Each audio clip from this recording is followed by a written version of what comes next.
My name is Sloan Mercer and I'm 35. Thanksgiving has a smell in my parents' house.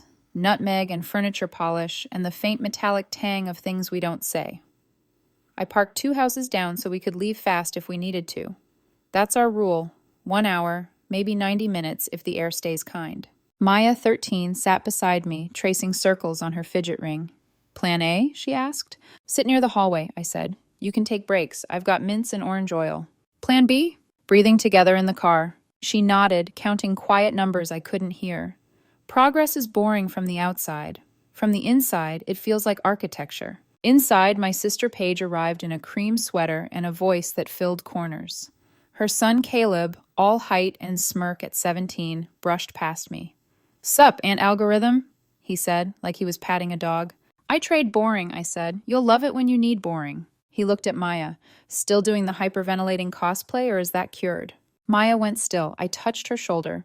That's not it, I said even, because I've learned anger costs my kid more oxygen than it buys. Paige laughed. Relax, he's just being honest. We don't do eggshells in this family. Dad jabbed the turkey like it had given him a market tip and said, Kids need to toughen up. That's life. Mom slid a casserole toward me and whispered, Can you cut this? Your wrists are stronger. Useful is love in this house. Or it used to be. We sat. The TV murmured football and interest rates. Someone made a joke about digital monopoly money. I kept count with Maya. 4 in, 7 hold, 8 out. I have breathing math where normal families have toasts. Caleb poked again. So the school nurse lets you skip class if you say panic? That's a cheat code. Smart.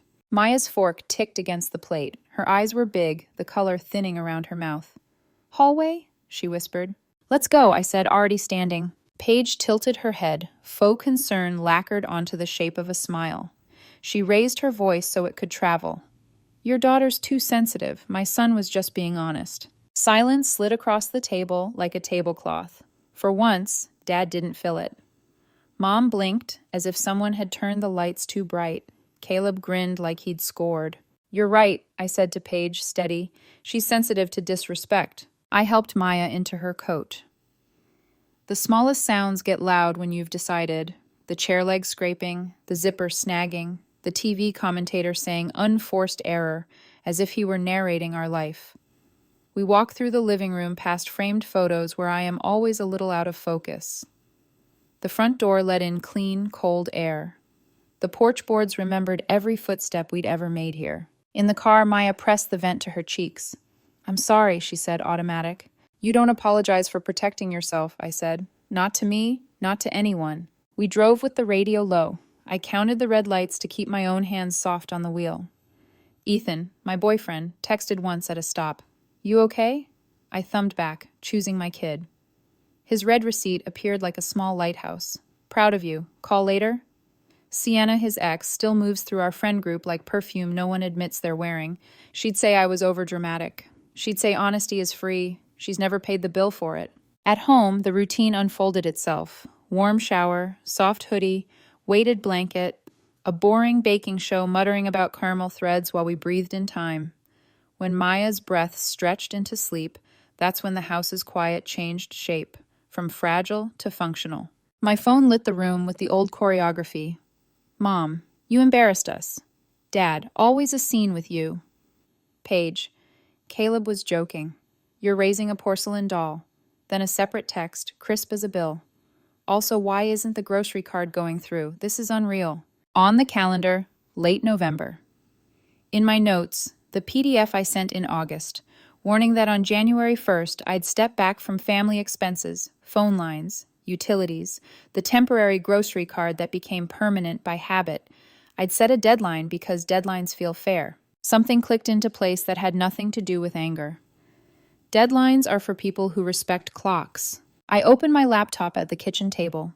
The screen's glow turning the room into a small, lit stage.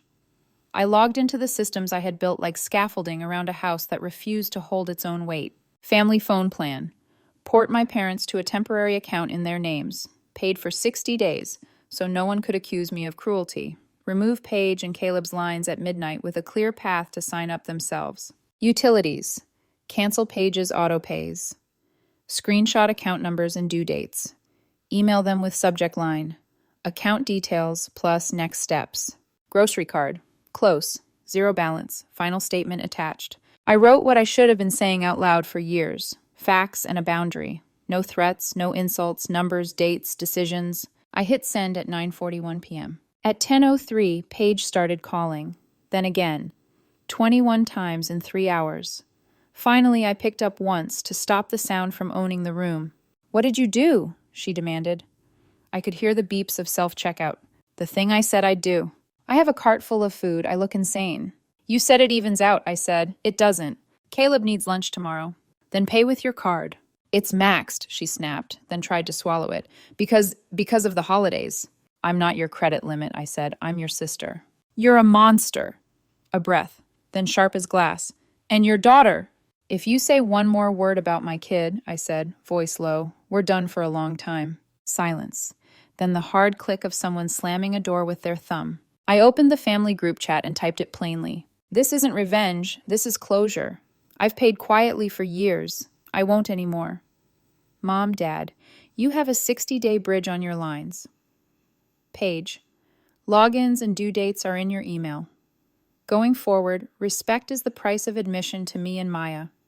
If you can pay it, you're in. If you can't, you're out. I put the phone in a drawer and lay down on the couch in case Maya woke scared. She didn't.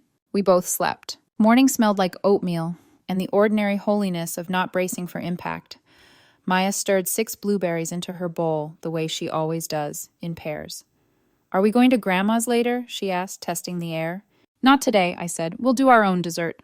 "Brownies?" she asked. "Box or from scratch?" "Box," she said. "I like the back of the box kind." "Same," I said, and meant it. The world didn't end. It just got quiet enough to hear us in it. The first push came at 9:14 a.m., a text from Mom long enough to qualify as literature. "You embarrassed your father in front of guests.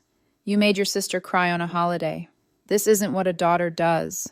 I stared at the message, then at the sunlight walking across my kitchen tile like it had somewhere better to be. I typed a reply, deleted it, and wrote 2 words that felt like a language I was finally learning. No contact. I set the phone face down and packed Maya's lunch. Peanut butter, apple slices, a note that said, "Proud of your brave breath." She tucked it away like treasure and shouldered her backpack. At the school curb, she squeezed my hand. "We okay?" "We're better than okay," I said. "We're on our schedule, not theirs." She nodded, lips tight, like keeping a secret with herself. By 10:07, Paige was calling from a grocery store that echoed like a cathedral. "You stranded me last night," she said without hello. "Do you enjoy making me look stupid?" "You said you had a cart full of food," I said. "Use your card." "It's maxed." "Then shop within the limit." "You're impossible." A pause, then sweetly venomous. "Caleb says Maya needs to learn to take a joke. You're making her soft." I looked at my reflection in the window and didn't recognize the stillness. "Maya doesn't need your son as a teacher," I said, "especially not at my parents' table. You used to be generous." "I still am, just not with disrespect." She hung up. The call log felt lighter without her name inside it. At 11:30, Ethan showed up at the bakery with coffee, and the look he gets when he wants to be both a witness and a wall. "You're trending," he said, sliding his phone over. On a neighborhood page, someone had posted a blurry photo of me leaving my parents' house last night, captioned, "Drama at the Mercers. Daughter storms out over sensitive kid." "Wow," I said. "Breaking news, a mother chooses her child." He grimaced. "Sienna shared it, added a line about how money can't buy class." "Of course she did." I took a long sip. "You okay?" "I'm fine," he said. "But I wanted you to hear it from me, not the internet." "What's her angle?" "The usual," he said. "She thinks if she keeps the volume up, I'll turn around." "I'm not turning," I said, and he smiled like that was oxygen. "She DM'd me last night," he added, rolling his eyes. "Said you were weaponizing finances to punish your family." "She can Google the definition of boundary," I said. "It's free." He laughed, then sobered. "I know you don't need me to fight this, but I'm here anyway." "I know," I said. "That's why I can breathe while I do." By noon, HR pinged my office line. "A woman is in the lobby asking for you," the receptionist whispered. "She's loud." Through the glass, I saw Lindsay pacing, chin up, mascara ringing her eyes like quotation marks. She waved when she saw me, a gesture that looked like she was swatting a fly. I stayed at my desk. "Tell her I'm unavailable," I said. "She says she's your sister." "She is," I said. "I'm still unavailable." Security approached her gently. She ramped up, voice sharpened to embarrassment. I watched the scene unfold like a play I didn't audition for. They escorted her out, and in the quiet after, my phone buzzed again. Lindsay, you're a coward. You've ruined everything. Caleb can't text his friends. He has a life, Sloan. Me, he can text from his own line. Lindsay, you want us to be homeless. Me, I want adults to handle adult bills. I set up a 60-day bridge for mom and dad. I emailed you your logins and due dates. Use them. She sent back a flood of laughing, crying emojis, then, you love control. I didn't answer. Control is just what people call it when you stop running on their panic. That night, I pulled the black folder from my bag. 3 years of quiet funding with my name stamped across every line. Numbers make good witnesses. I wrote a single email with bullet points. Phone lines, utilities, grocery card, dates, totals, and attached screenshots. I added one paragraph I could read out loud in any room. I've paid 19,089 times for family expenses in the last 36 months. That was my choice. My new choice is to fund my home and Maya's needs. I've provided clear next steps for your accounts. Going forward, respect is the price of admission to me and Maya. If you can pay it, you're in. If not, we'll step back. I hit send. The send sound is small. The magnitude after it is not. Dad called at 8:02 p.m., voice already up a flight of stairs. Be a daughter, he said. Fix this. I did fix it, I said. I put your lines in your name for 60 days. After that, you pay your bill like everyone else. You think you're better than us? No, I think I'm separate from you, he sputtered. My voicemail doesn't work. I'll walk you through it. And I did, step by step, like tech support, without putting my card anywhere near the process. At the end, he grunted a thanks that sounded like a concession wrapped in gravel. 2 days later, Sienna's post bloomed into a full rumor. Woman drains her family's funds, abandons them for a boyfriend. Ethan forwarded me the screenshot with a single line. Do I release the receipts? No, I wrote back. Let paper do what it does when it matters. Everywhere else, give silence oxygen. He replied with a photo of his finger hovering over the block button. I sent a thumbs up. Some closures are one tap. Maya slept through the night. That felt like a door closing gently instead of slamming. Saturday morning, she padded into the kitchen in socks and asked, Can we make the pantry list? We made 2 sheets and taped them inside the door. What we do. Therapy. Tuesdays. Say what's true quickly. 15-minute walks after dinner. Ask for help before it's an emergency. What we don't do. Earn love with money. Stay where we're insulted. Call cruelty honesty. Apologize for panic. She drew a tiny penguin in the corner. Mascot, she said. He likes cold air and boundaries. Perfect, I said. So do we. That afternoon, Paige tried a new angle. We're not coming to Maya's winter recital unless you turn our lines back on. Caleb needs his number. I typed back, that's your choice. The 60-day window for mom and dad stays. Your line is your responsibility. You used to be generous, she wrote. I still am, I answered, just not with you. The dots blinked, then nothing. Silence arrived like weather, and for once, it wasn't a storm. The house felt bigger without their echoes. The kettle clicked off, the dryer buzzed. Maya laughed at a video of a dog in snow. The missing sound was the one I once called family and now recognized as a demand. I didn't feel triumphant. I felt accurate. And accuracy, I'm learning, is a kind of peace. That night, I slid my phone into the drawer again and watched the room darken without it. Boundaries aren't loud. They don't need applause. They just hold. And when they hold, you finally can. The week before Christmas, the phone barely stopped buzzing. Missed calls, voice messages, and guilt all arrived in the same tone. The one my mother uses when she wants me to feel smaller. Her latest message began softly. Your father's blood pressure is up. You're killing him with stress. You can't stay mad forever, Sloan. I wasn't mad, I was done. But they don't know the difference. That morning, I made coffee and sat at the kitchen table where my laptop hummed quietly.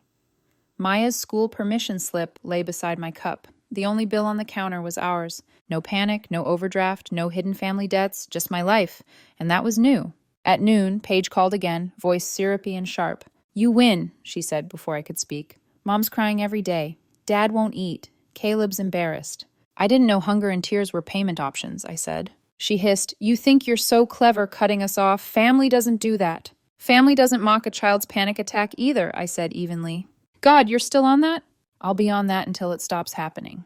There was a pause, the sound of her breath catching, like she was debating whether to shout or sob. Finally, she said, "You need help."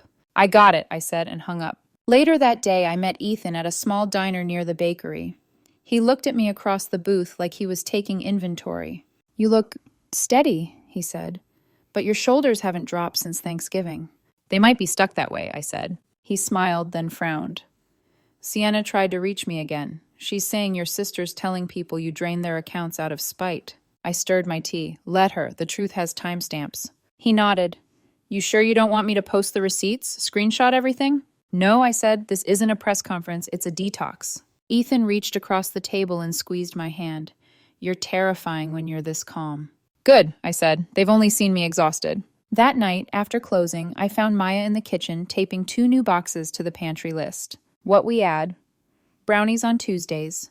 Laugh before panic gets a vote. "Can the penguin have a hat now?" she asked. "Definitely," I said. "Boundaries get cold too." She grinned, and for a second, I saw what peace looks like when it grows in real time. Soft, domestic, earned.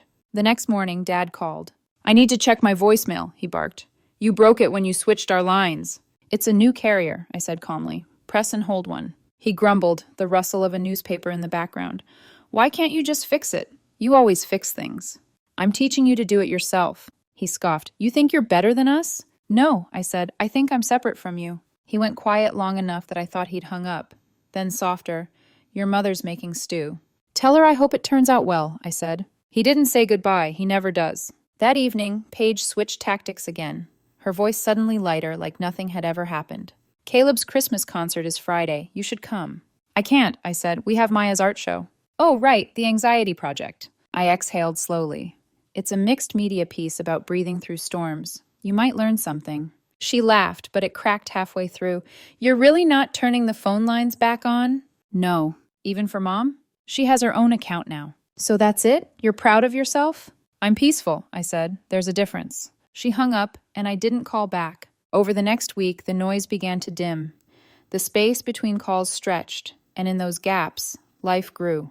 I took Maya to buy new art supplies, paid in full, no guilt attached.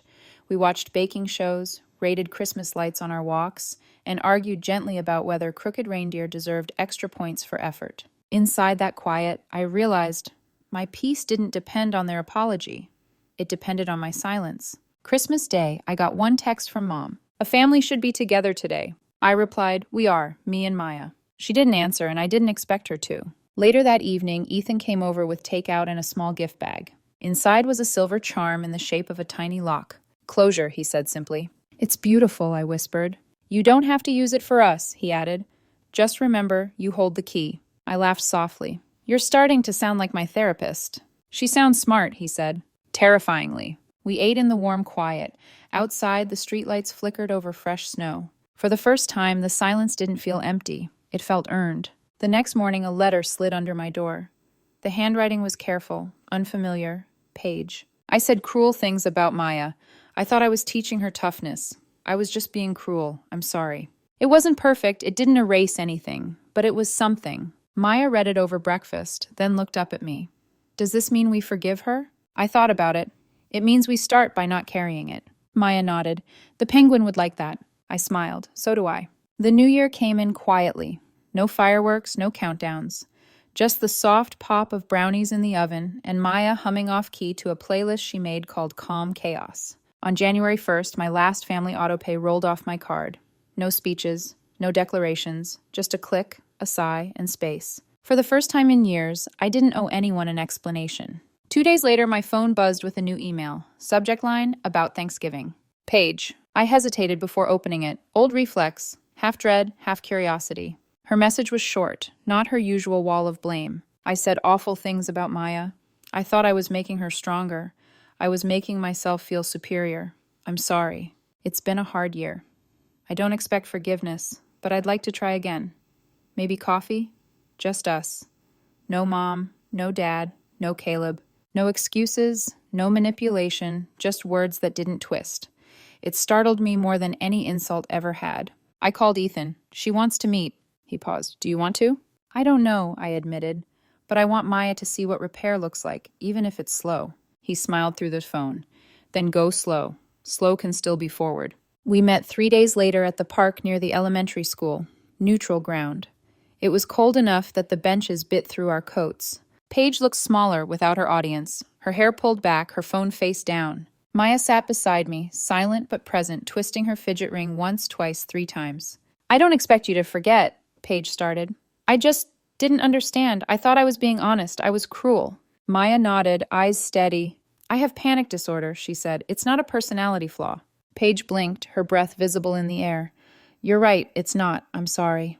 Maya smiled faintly. Okay. That one word, okay, carried more grace than I'd managed in a decade. Paige looked at me next. So, are we good? I thought about it. We're better, I said. Good takes time. For once, she didn't try to skip to the ending. She just nodded. Time I can do.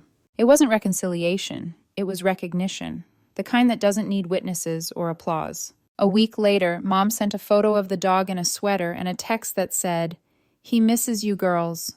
No guilt, no lecture, just fur and wool and the tiniest olive branch." Dad forwarded a picture of his newly finished kitchen cabinets with one line, "Finally paid off." I replied to both, "Looks good. Hope you're well. Simple, polite, enough." At home, peace became routine. Maya's pantry list grew. New additions. Forgive slow, forget wisely. Breathe before answering. Silence is an answer too. Every time she checked a box, she drew another penguin. The door was a colony now. Tiny black and white reminders that boundaries could multiply without breaking. One evening, as I closed the bakery books, Ethan leaned against the counter. "You realize you've built a whole life around peace?" "I thought peace was boring," I said. "And? It's not. It's maintenance. The kind I don't mind doing." He smiled. "That's because you own all the tools now." In February, I walked past my parents' street for the first time since Thanksgiving. Their blinds twitched, old habit, but no one came out. The house looked smaller somehow, like the illusion of its gravity had finally worn off. I didn't stop. I didn't speed up. Just walked. Freedom, I've learned, doesn't always feel like triumph. Sometimes it just feels like a steady pace. Back home, I sat on the porch with a mug of coffee. Maya joined me, pulling her hoodie around her shoulders. "Do you think they'll ever say sorry?" she asked. "Maybe," I said, "maybe not." She considered that. "Then we're still okay?" I looked at her. My brave, precise, blue ink-hearted kid.